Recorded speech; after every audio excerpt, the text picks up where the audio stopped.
जय गुरुदेव। नामदान तो इसलिए दे देता हूँ है कि पता नहीं कब किसके सांसों की पूंजी खत्म हो जाए। पहले का समय तो है नहीं कि उम्र पूरी करने के बाद ही दुनिया से जाएंगे। इस समय तो आदमी घर से निकले और कोई गारंटी है कि 2 घंटे के बाद ठीक ठाक वापस आ जाएगा? कोई गारंटी नहीं है। तो अन्य समझो कि इस समय तो नामदान देना जरूरी है। नामदान अगर दे दिया, मुहर ठप्पा लग गया, तो समझ लो कि अन्य किसी के ऊपर अन्य समझ लो चपरास लटका दो। चपरास किसको कहते हैं? तो चपरासी लोग ऐसे कंधे पर डाले रहते हैं और लिखा रहता है उसमें कि चपरासी तहसीलदार, चपरासी एसडीएम, चपरासी यानी कलेक्टर, उस पर लिखा रहता है। तो उसको डाल देते हैं, कहीं चले जाते हैं, कोई भी दफ्तर में चले जाएंगे, उनको कोई रोकेगा? आप तो पास बनवाओगे, उनको पास की जरूरत नहीं रहती है। तो जब मुहर लग जाता है, आगे समझ लो जेल में किसी से मिलाई करने जाओ और वहाँ गेट पर जब मुहर लगा देते हैं हाथ के ऊपर, तो उसको दिखाते हुए 1 दरवाजा, 2 दरवाजा, 3 दरवाजा चले जाओ, जहाँ तक मान्यता होती है जाने की उसकी। ऐसे ही ये जरूरी होता है। नामदान देने की इच्छा तो हो ही नहीं रही थी, लेकिन गुरु महाराज ने कहा इनको नामदान दे दोगे और ये भजन करने लगेंगे। और इनका भजन करते करते शरीर भी छूट गया, भजन पूरा नहीं हो पाया। जीवात्मा का यानी कल्याण होने का यानी समझ लो इनका रास्ता प्रशस्त नहीं हो पाया और भजन करते करते इनका शरीर छूट गया। तो मनुष्य शरीर पा जाएंगे, क्योंकि मनुष्य शरीर का पाना ही बड़ा मुश्किल है। कोटि जन्म जब भटका खाया और तब यह नर तन दुर्लभ पाया। करोड़ों जन्मों में भटकने के बाद, नरकों में रहने के बाद, 84 में चक्कर, कीड़ा मकोड़ा, सांप गुजर बिच्छू बनने के बाद, चक्कर लगाने के बाद इन योनियों में, और 9 महीने माँ के पेट में उल्टे लटकने के बाद तब ये मनुष्य शरीर आपको मिला है। इसकी कीमत आप नहीं समझ पा रहे हो। इस मनुष्य शरीर की कीमत आप नहीं लगा पा रहे। इसकी कीमत कौन लगाता है? जो इसके लिए दिन रात तरसता रहता है। कौन तरसता रहता है? कौन मांगता रहता है? यानी देवता जिनको कहा गया, यानी सुर दुर्लभ सदग्रंथन गाया, जिनके लिए यह शरीर दुर्लभ है, वो बराबर उस मालिक से मांगते रहते हैं। नर समान नहीं कोनो देहि, जीव चराचर जाचते ही। जितने भी चराचर के जीव हैं सब इस मनुष्य शरीर को मांगते रहते हैं कि थोड़े समय के लिए हमको मिल जाता तो हम अपना काम बना लेते। अब अपना काम क्या है? पराया काम क्या है? आप जिस काम को करने में लगे हुए हो ये पराया काम है। घर मकान बनाते हो, कहते हो तो वो मेरा है, लेकिन प्राण निकलने के बाद आपका रह जाएगा। और प्राण कब निकल जाए कोई ठिकाना है? वो आपका नहीं है। रुपया पैसा धन संपत्ति आपकी नहीं है। लूट लूट करके, घसोट करके गरीबों का खून पसीने का पैसा लोगों ने ले जा करके विदेशी बैंकों में जमा कर दिया। अंदर अंदर फूल करके बैठे हुए, अरे मेरे पास इतना है, मेरे पास इतना है, लेकिन बता भी नहीं पाए किसी को। चले गए दुनिया छोड़ के। कहते थे, सोचते थे कि हम भी दुनिया छोड़ कर जाएंगे। अच्छे अच्छे वादे पर, अच्छी अच्छी कुर्सियों पर बैठने वाले, मान सम्मान जिनको मिलता था, एक ही हुक्म पर आने समझो 50 आदमी दौड़ पड़ने वाले, वो कभी सोचते थे मौत को? कभी उनको याद, मौत उनको कभी याद आती थी? लेकिन ऐसे सुख से गए कि कदर से यानी दुनिया से हटाए गए और ले जा करके वहां पर यानी समझो कि जो जमा किया था वो अब दूसरे का हो गया। किसका हो गया? उसी देश का हो गया। वो पैसा किसके काम में लग रहा है? उस देश के विकास में लग रहा है, वहाँ की जनता के लिए लग रहा है। अब वो सरकार का पैसा हो गया जो विदेशी बैंकों में लोगों ने जमा किया। लेकिन जमा करते समय सोचे थे, वो तो कहे थे मेरा है, मेरा है। बड़े बड़े किला बनवाए राजा लोग, महल बनवाया, अटारियां बनवाई। किस लिए बनवाया? इसलिए बनवाया कि इसमें हम रहेंगे। अब उसमें कौन रहता है? आदमी भी नहीं रहते। उसमें भूत रहते हैं, उसमें कबूतर रहते हैं, उसमें खरगोश बिल्ली रहते हैं, उसमें कीड़े मकोड़े रहते हैं, उसमें मकड़ियां जाल लगा करके रहती हैं। तो राजा ने यह सोचा था कि इसको हमको खाली करना पड़ेगा। वही तो था। तो राजा जाता था महात्मा के पास, तो वो प्रेम सुनता था, प्रेमी बन गया। प्रेमी बन गया तो महल बनवाया। इच्छा जल्दी खत्म होती है, कितना भी आदमी सत्संग सुनता है लेकिन इच्छा खत्म नहीं होती है।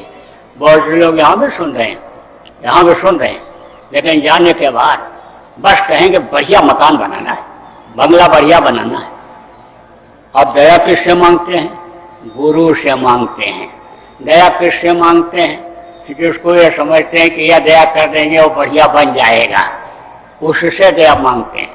और बनता है उन्हीं की दया से, गुरु महाराज की दया से ही बनता है।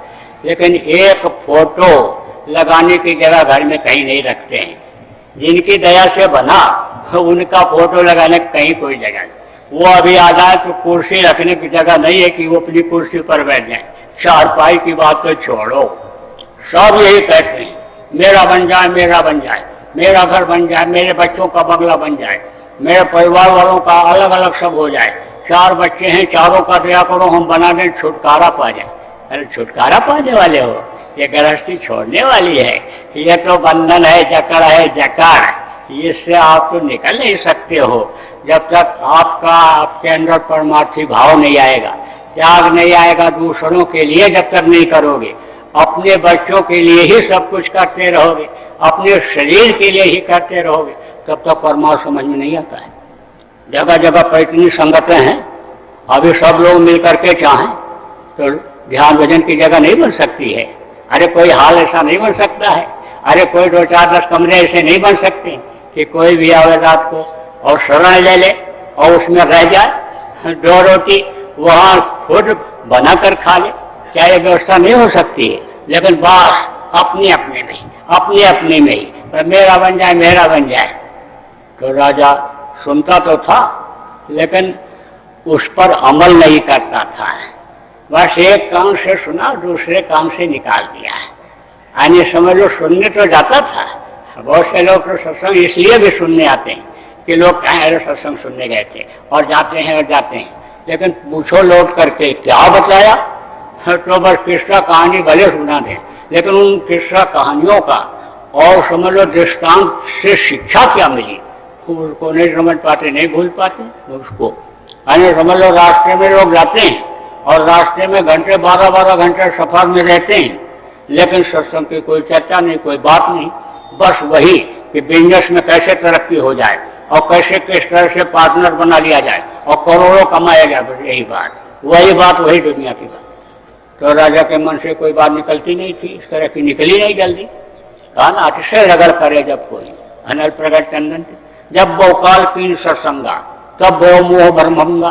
तो ये दुनिया का जो मोह है, यानी जब बार बार सत्संग की चोट पड़ती है, वचनों की जब चोट पड़ती है, तब यह मोह भंग होता है। इतना जल्दी तो होता है। लेकिन जिन्होंने मार मन डाला उन्हीं को सूरमा कहना। सूरमा भी कौन होता है? जो मन को मार डालता है, वचन को सुनने के बाद और उन वचनों पर अमल कर लेता है, वो सूरमा बन जाता है, वीर बन जाता है। उन्हीं का नाम हो जाता है, उन्हीं की कीर्ति हो जाती है, उन्हीं की पूजा होने लगती है। तो राजा ने महल बनाया। महल जब बनाया तो कहने लग गया महात्मा जी से, महाराज जी चलिए देख लीजिए हमारा। बहुत दूर दूर से मिस्त्री बुलाया और सब सामान मंगाया, अक्षर पत्थर सब लगवाया है और बहुत बढ़िया लोग बता रहे हैं, बहुत बढ़िया बन गया है। एक नज़र आपकी पड़ जाए, चरण आपका पड़ जाए। तो मकान बनाने में क्या होता है? मकान बनाने में कीड़े मकोड़े बहुत मरते हैं, बहुत हिंसा हत्या होती है। और क्या होता है? तमाम जानवर और इस तरह के लोग रहते हैं, उनकी आज़ादी खत्म हो जाती है। अब यहाँ रात को आप देखो कोई भी जानवर कोई भी घूमे और मकान बन गया तो उनकी आज़ादी खत्म होती। बहुत से ऐसे कारण हैं। तो महात्मा जी टालते रहे तो सिफारिश लगवाया आसपास के लोगों से। बहुत से लोग सिफारिश लगवाते हैं ना, और सिफारिश लगाने वाले भी सिफारिश लगा देते हैं। किसके लिए? उनको खुश करने के लिए, ये खुश हो जाएंगे। और ये नहीं समझते हैं कि महात्मा की नजर अगर हटी तो यह हमारी कोई मदद नहीं कर पाएगा। अभी बहुत अच्छे कार्यकर्ता हैं और मैं मंच से बोल दूं कि ये बेकार आदमी है, तो जय गुरुदेव कोई नहीं लेगा उनका। जय गुरुदेव यानी जय गुरुदेव बोलेंगे तो मुंह उधर चलेगा कि इनसे बात करूं कहीं हम बदनाम ना हो जाए संगत में। अब आप ये समझो, लेकिन फिर भी ऐसी खुश करने की आदत होती है, प्रवृत्ति होती है। तो अब लग गया राजा, सिफारिश करवाने लगा। तो मानव बुद्धि में आना पड़ता है, क्योंकि वो काम करते हैं, मानव का काम करते हैं, मानव जैसे रहते हैं, मानव जैसे विचार आने समझ लो कि आने उनको कभी कभी बना लेना पड़ता है। तो महात्मा जी बोले अच्छा भाई चलो चलते हैं। तो राजा ले गया। अब वो दिखाने लगा कि देखिए ये हमारे आने समझ लो कि ये रसोई है, ये शौचालय है, ये हमारा बैठका है, और ये जो है हमारा सोने की जगह है, ये मेहमानों के लिए जगह है, ये पूजा की जगह है, सब दिखा दिया। महात्मा जी कुछ नहीं बोले। राजा सोच रहा है कि जितने लोग आए मकान को देखते ही तारीफ करना शुरू कर दी, और मकान से बाहर जब तक नहीं निकले तारीफ ही करते रहे, और महात्मा जी तो कुछ बोल नहीं रहे। तो धीरे से कहा आपको मकान पसंद नहीं आया? बोले बिल्कुल नहीं पसंद आया। अरे महाराज तो इसमें कमी क्या है? अरे बोले बहुत बड़ी कमी है। क्या कमी है? जो आया इसकी तारीफ किया और मैं तो पूरी ताकत लगा दिया इसको बढ़िया से बढ़िया बनाने में कि मेरे अन्य ना रहने के बाद भी इसको लोग देखने के लिए आऊं। अरे तो राजा तू सोच रहा है कि तू नहीं रहेगा कभी? अब राजा के ऊपर असर आया कि भाई छोड़ना पड़ेगा। फिर दोबारा दूसरा डोज दिया कि जब मर्ज यानी समझो कि एक इंजेक्शन लगाने से नहीं जाता है, तकलीफ जब नहीं जाती है, दर्द में आराम नहीं मिलता है, तो डॉक्टर दूसरा इंजेक्शन ठोक देता है कि मर्ज ठीक हो जाए। तो दूसरा डोज दिया, दूसरा। तो तब कहा कि अच्छा तो है। अब जब कहा कि कमी बता दूं, अब महात्मा जी ने कहा कमी बता दूं। राजा ने कहा सरकार बता दीजिए कमी क्या है। बोले कमी यह है कि इसमें दरवाजा है। अरे तो महाराज बगैर दरवाजे का कौन सा महल और कौन सा घर बनता है? तो बोले तूने बहुत बड़ी गलती किया जो उसमें दरवाजा लगवा दिया। दरवाजा न लगवाते तो कैसे आते जाते? अब बोले तो यही तो बात है कि इसी दरवाजे से तुझको एक दिन बाहर लोग निकाल देंगे, और तू दरवाजा अगर नहीं लगाया होता तो इसी में रहता। पर उसको ज्ञान हो गया, तुरंत ज्ञान हो गया कि भाई छोड़ करके ही जाना पड़ेगा, आज नहीं तो कल जाना पड़ेगा। ऐसे ही ये समझ लो कि यह दुनिया छोड़कर जाना ही पड़ेगा। कहाँ जाओगे इसकी कोई चिंता है? अरे इसकी कोई फिक्र है कहाँ जाओगे? अरे बस आने ज्यादा से ज्यादा यही सोचोगे कि मौत आएगी तो हमको लोग शमशान घाट पर ले जाएंगे। यही कह के जाओगे कि हमको ये जलाएगा, और यही कह के जाओगे कि हमारा समाधि हमारे यहाँ बना देना, या यही कह करके जाओगे कि गंगा जी में हमारा ये जो फूल है, ये जो अस्थि है, इसको डाल देना। यही तो कहोगे। और इसके आगे तो आपको कोई ज्ञान है नहीं, कोई आपकी बुद्धि काम नहीं कर रही है। अरे भाई दुनिया छोड़ करके जब जाओगे और शरीर के लिए ही सब कुछ जब करते रहोगे तो नरकों में मार पड़े, काटे जाओगे, सड़ाए जाओगे, गलाए जाओगे। इसी शरीर के सुख के लिए ही अगर सब कुछ करते रहोगे, इसको अगर भोग में फंसाए रहोगे तो मार पड़ेगी। ये आपको नहीं पता है। तो आगे तो बताऊंगा सत्संग में शाम को कि किस तरह से मार पड़ती है, किस तरह से दुनिया में आता, किस तरह से, वो तो शाम को बताऊंगा। अभी तो मैं नामदान दूंगा। नामदान इसीलिए दे देता हूँ कि आदमी अपने असली काम में लग जाए। बाकी यह सब दुनिया का काम नकली काम है। नकल चीज अभी समझ लो कि काम नहीं आती, असल नहीं हो सकती है। तो आप समझो ये सब नकला है। सत हरि भजन जगत सब सपना, कहा ना, उमा कहूँ मैं अनुभव अपना। यानी शंकर जी पार्वती को उपदेश कर रहे थे, समझा रहे थे, तो कह रहे थे कि ये दुनिया, ये संसार, ये स्वप्नवत है, अब स्वप्न कभी सच होता है? स्वप्न तो असल होता ही नहीं, स्वप्न तो नकल होता है। रात को सो और देखो कुछ और राजा महाराजा बन जाओ और सुबह फिर वही गुजरी, वही झोपड़ी जिसमें रहते हैं वही दिखाई पड़ता है। तो आपको नामदान दूंगा, असली चीज दूंगा, यह नकल नहीं है, यह असल है। इसको जब आप पकड़ लोगे, नाम की ध्वनि को पकड़ लोगे, तो आप ऊपरी लोकों में जाने लगोगे।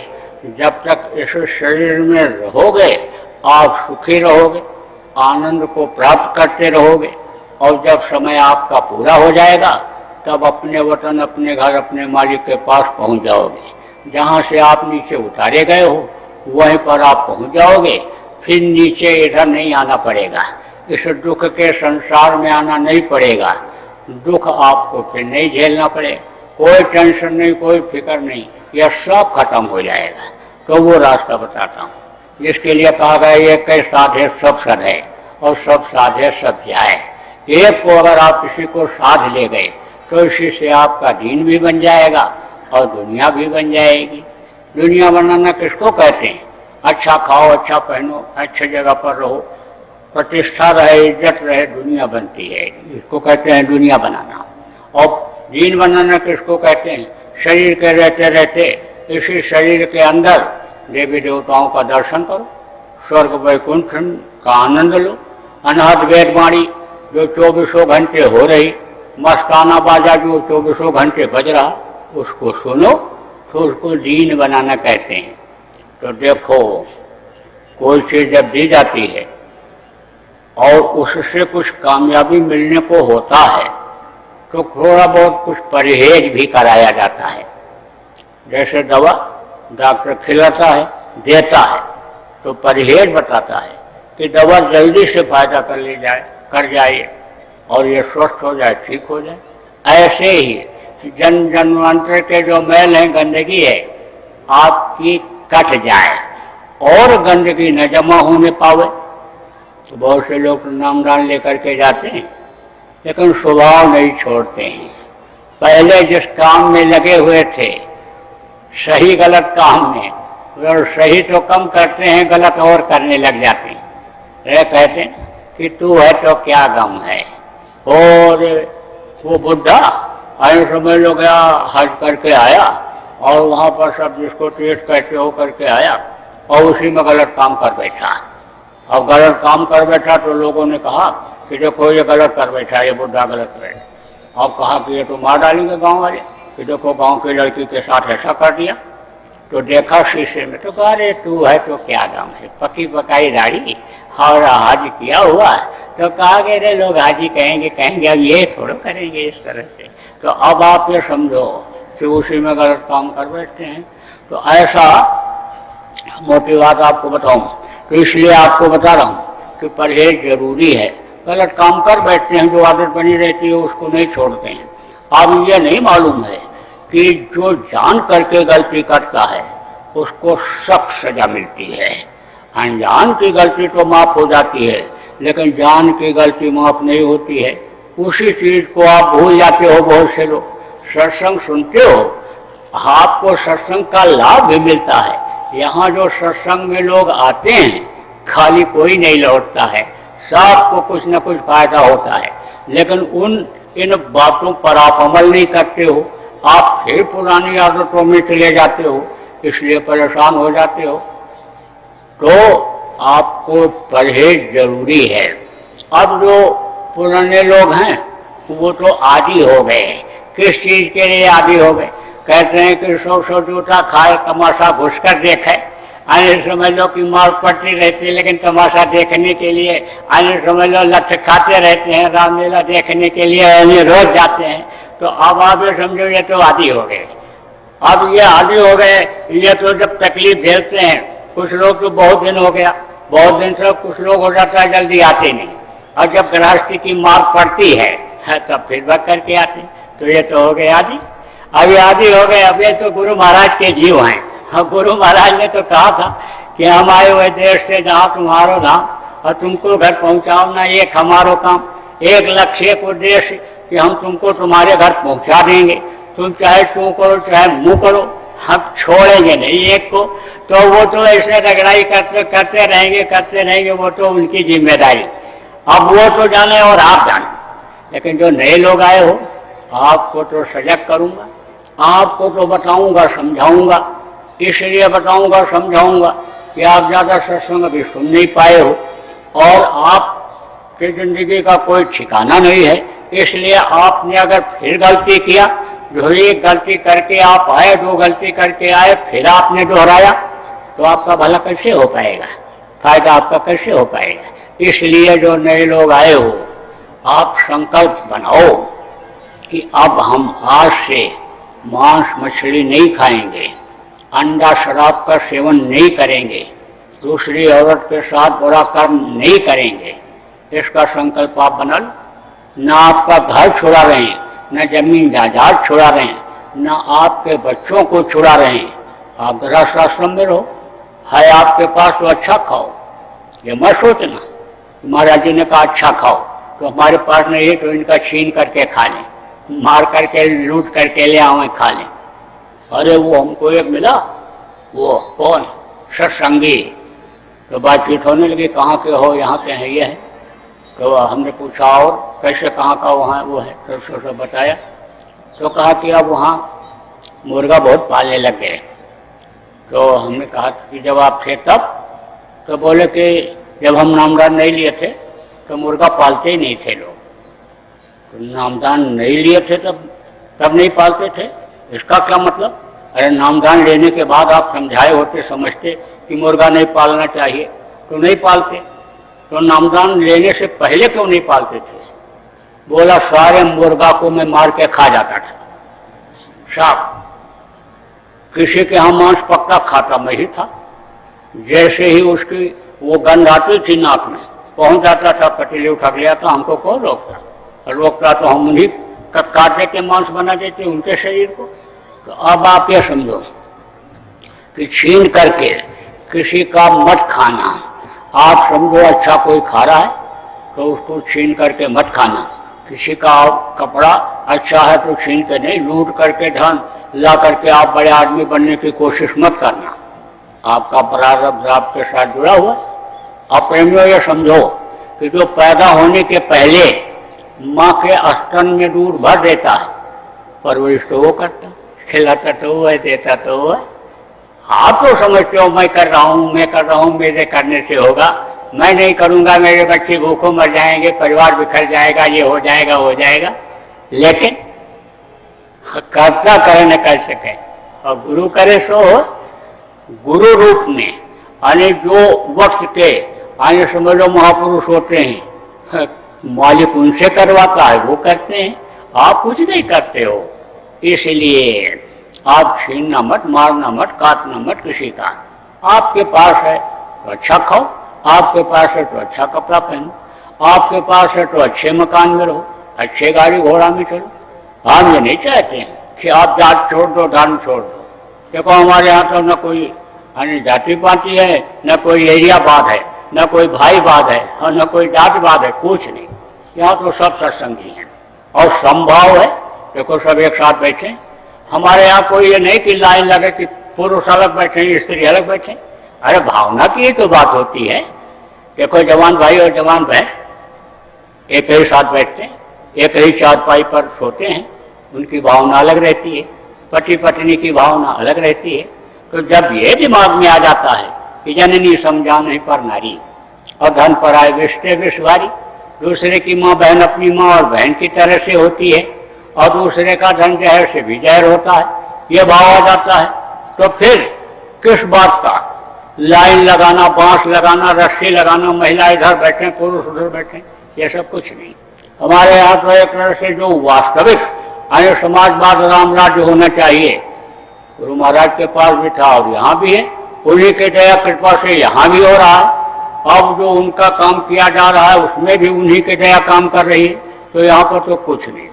इतने भंडारे कई भंडारे चल रहे हैं, कोई कहीं भी जाए बैठ करके खाए, कोई भी सेवा करे, कोई किसी से पूछता है कि तुम्हारा जाति कौन है, तुम्हारा धर्म कौन है, तुम्हारा क्या है, कहाँ से। यही पूछते हैं भाई कहाँ से आए हो, यही पूछते हैं भाई आपका नाम क्या है। गुरु महाराज के वहाँ आश्रम पर यानी गुरु महाराज उस समय पर हर तरह से बोलते थे, लोगों को आगाह करते थे। तो यानी सीआईडी लग गई। तो सीआईडी लगी कि जाओ पता लगाओ बाबा के यहाँ कौन कौन लोग आते हैं और क्या है। तो उस समय तो मैं सफाई कर रहा था, कूड़ा उड़ा उठा रहा था उस समय। तो कूड़ा उड़ा उठाने वाले पर लोग ज़्यादा ध्यान नहीं देते हैं, और कूड़ा उठाने वाले जल्दी कुछ समझ भी नहीं पाते हैं, क्योंकि पढ़े लिखे इतने बुद्धिमान तो होते नहीं वही। और संत तो सब करा लेते हैं। अच्छे अच्छे लोग जब छोटी सेवा जिसको आप कहते हो उसको जब कराते हैं, यानी बड़े लोगों से जिसको आप बड़ा कहते हो, पढ़ा लिखा धनी मानी कहते हो, उससे जब कराते हैं तब उनके कर्म जल्दी कट जाते हैं, नहीं तो कर्म ज्यादा उनके इकट्ठा हो जाते हैं। यही पैसा, यही लक्ष्मी आने समझ लो कि अच्छा कराती है, यही बुरा करा देती है।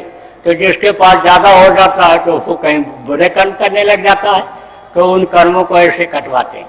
तो मैं तो लगा रहा था, झाड़ू वाड़ू कूड़ा उड़ा उठा रहा था, तो एक सीआईडी वाला दूसरे से पूछा, कहा बताओ कुछ है, कोई रिपोर्ट है?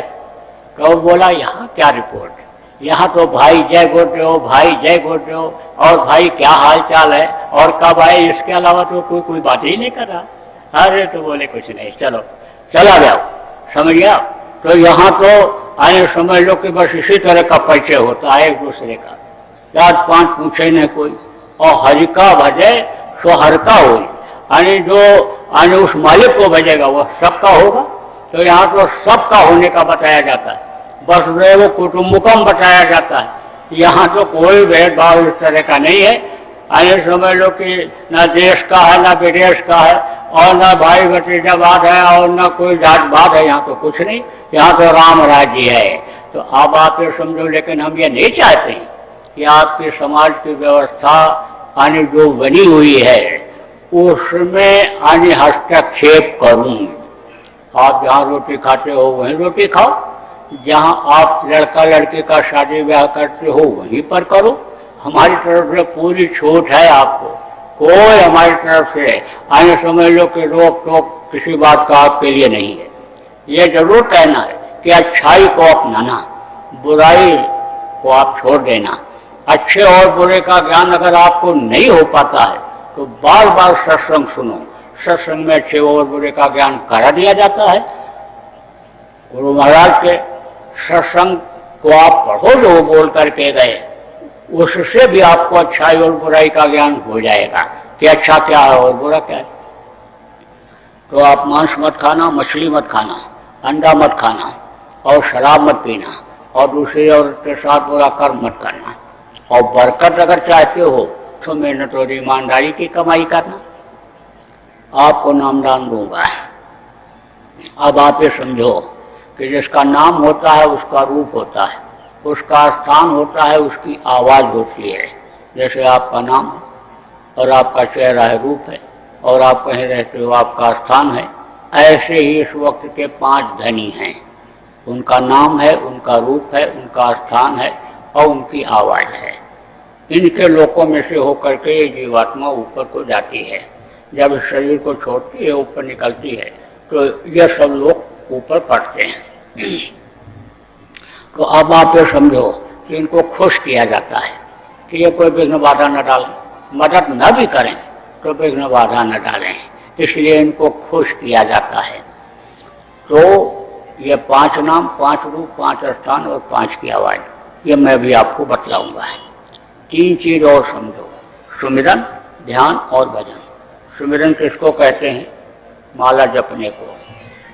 दूसरा है ध्यान, ध्यान किसको कहते हैं? आँख से देखने को। और तीसरा है भजन, भजन किसको कहते हैं? कान से सुनने को। सुमिरन, ध्यान और भजन, 3 चीज और समझो। 3 आँख, 3 कान और 3 नाक। अब नए लोग कहोगे भाई ये कैसे? देखो, 2 आँखें ये बाहर, इससे बाहर की चीज दिखाई पड़ती है। इन्हीं दोनों आँखों के बीच में यानी समझो कि एक तीसरी आँख है।